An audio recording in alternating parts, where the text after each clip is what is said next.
রুশ বোমাবর্ষণ থেকে সুরক্ষার জন্য ইউক্রেনের খার্কিভে বানানো হয়েছে ভূগর্ভস্থ স্কুল।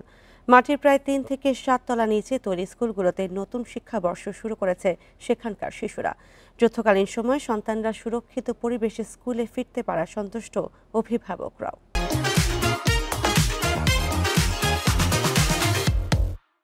যুদ্ধবিধ্বস্ত ইউক্রেনের খার্কিভে শুরু হয়েছে নতুন শিক্ষাবর্ষ।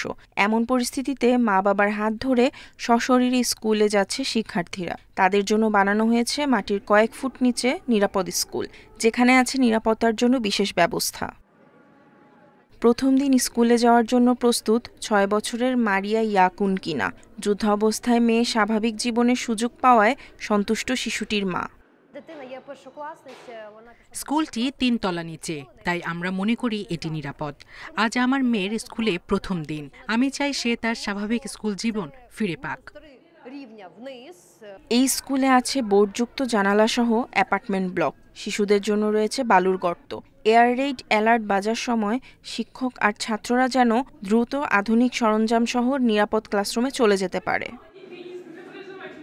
খার্কিভের মেয়র জানান, শহরে আরও ভূগর্ভস্থ স্কুল নির্মাণের কাজ চলছে, যাতে শিক্ষার্থীরা নিরাপদে পড়াশোনা করতে পারে। এবার ১৭,০০০ শিশু সশরীরে ক্লাসে অংশগ্রহণের সুযোগ পাচ্ছে বলে জানান তিনি। আমরা ৭টি ভূগর্ভস্থ স্কুল বানিয়েছি, ৬টি মেট্রো স্টেশনকে ক্লাসরুমে পরিণত করেছি। আরও ৩টি স্কুল আগামী জানুয়ারিতে চালু হবে।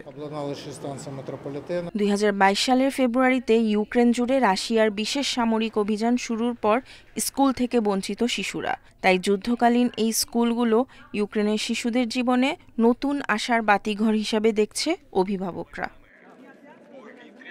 নিশাত সুলতানা মিম, ইন্ডিপেন্ডেন্ট নিউজ।